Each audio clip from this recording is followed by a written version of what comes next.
पिछले उत्तर प्रदेश विधानसभा चुनाव में उत्तर प्रदेश के पिछड़े वर्ग ने जिस तरह से वोट किया, उससे जो पिछड़े वोटर हैं वो दरअसल चुनावी राजनीति के हलक में अटक गए हैं। भारतीय जनता पार्टी को पिछड़े वर्गों में, पिछड़ी जातियों के वोटरों में अपनी जो बढ़ती हुई लोकप्रियता है उसके ऊपर संशय हो गया है।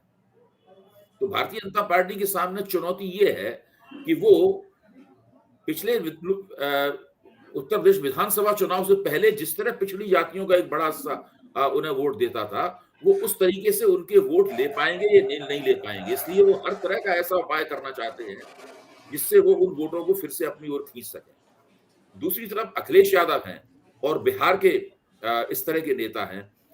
उन सब लोगों को लगता है कि पिछड़ी जातियों को कैसे अपने साथ रखा जाए।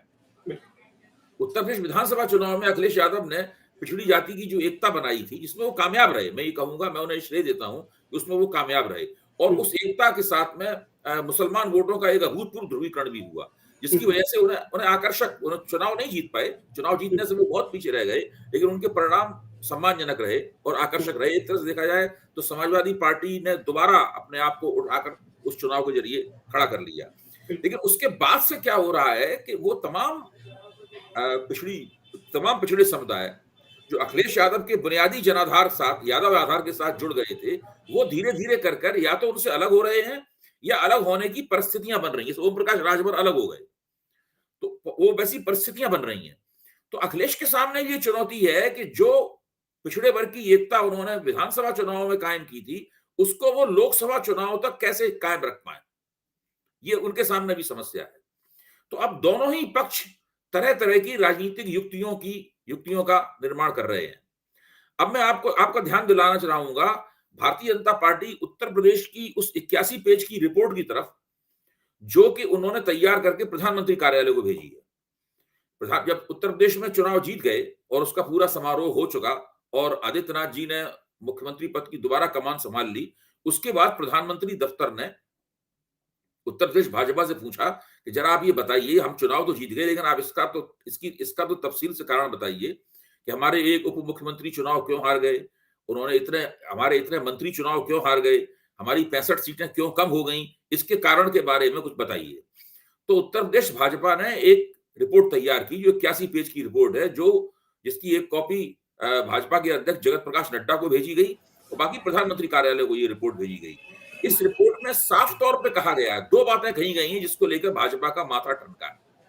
पहली बात तो यह है कि पिछड़ी जातियों ने हमें उस तरह से वोट नहीं दिया जैसे अभी तक देती रही। दूसरी बात उसमें यह भी कही गई कि जो लाभार्थियों वाला मामला था, उसमें लाभार्थियों ने हमारी नीतियों की, हमको लाभ पहुंचाने की योजनाओं की प्रशंसा तो बहुत की, लेकिन वोट हमें उस तरीके से नहीं प्राप्त हुए।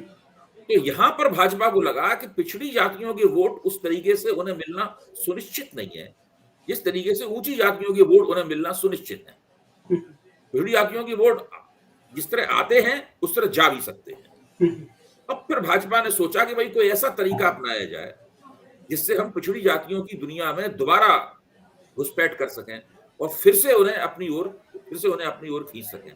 ऐसा ऊपर से देखने में लगता है, उस रिपोर्ट के आलोक में मैं ये बात कह रहा हूं। और दूसरी तरफ अखिलेश को लग रहा था कि भाई इस बार चुनाव में तो हमने एकता दिखा दी अपनी, बहुत बड़े पैमाने पर पिछले वोट हमारे पक्ष में गोलबंद हुए और मुसलमानों के साथ मिलकर हमें अच्छी सीटें भी मिल गई। लेकिन उसके बाद में जो उनके घटक दल थे, उनके गठजोड़ के, वो धीरे धीरे करके उनसे फिरंट होने लगे और उन्हें लगने लगा कि अब वैसी एकता नहीं बन पाएगी।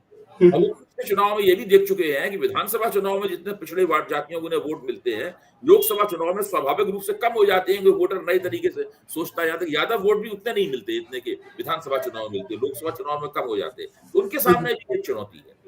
तो बिहार में राष्ट्रीय जनता दल के सदस्य, जो नीतीश कुमार सरकार के मंत्री भी हैं, जब उन्होंने रामचरितमानस और तुलसीदास को लेकर अपना विवादित वक्तव्य दिया, तो मैं ये समझता हूं कि भाजपा और समाजवादी पार्टी दोनों को ही उस वक्तव्य का राजनीतिक लाभ उठाने का मौका मिला। समाजवादी पार्टी में स्वामी प्रसाद मौर्य और अखिलेश के जरिए जो उनकी शूद्र अस्मिता है, शूद्र पहचान है, उसको उन्होंने मंच पर रखने की कोशिश की, हम्म, ताकि उसके इर्द-गिर्द दोबारा फिर से पिछड़ी जातियों की एक मजबूत गोलबंदी उनके उनकी उनके उनके पक्ष में हो सके। और बिल्कुल। वो जो समाजवादी आंदोलन का एक पुराना जो ब्राह्मणवाद विरोधी जुमलेबाजी है उनकी, उस जुमलेबाजी को सामने लाकर वो उसके इर्द-गिर्द फिर से अपनी एकता कायम कर सकें। सामाजिक न्याय का प्रश्न सामने ला सकें, उसके साथ में अपने शूद्र होने की अस्मिता भी सामने रख सकें और इस तरीके से एक माहौल बनाएँ। और जो कि अभी 1 साल है, अगर ये माहौल बन गया, तो फिर से उनके पक्ष में अच्छी पिछड़ी जातियों की एकता हो सकती है। ऐसा मुझे लगता है कि वो लोग कहीं न कहीं मानते हैं। अगर वो पूरी तरीके से नहीं मानते हैं, तो आज़मा ज़रूर रहे हैं इस बात को। बिल्कुल। आज़मा एक जी, दूसरी जी। तरफ एक और दूसरी तरफ हाँ। भारतीय जनता पार्टी को क्या लगता है? हुँ, हुँ। भाजपा को लगता है कि रामचरितमानस जितना ऊँची जातियों में लोकप्रिय है, हुँ, हुँ। उतना ही वो पिछड़ी जातियों के बीच में भी लोकप्रिय है। हुँ, हुँ। बिल्कुल। तो एक जी। नहीं है। लेकिन वो रामचरितमानस इसमें कुछ और वो रामचरितमानस को उनका पाठ ना हो उनके परिवार में, हुँ, जाने कितने पिछड़ी जातियों के लोग मिलेंगे जो सुबह उठ के रामचरितमानस का पाठ करते हैं, रामायण का हुँ, पाठ करते हैं। हुँ, हुँ।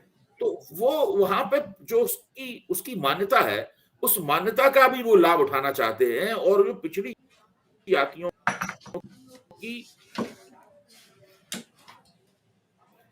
अपनी पहचान है।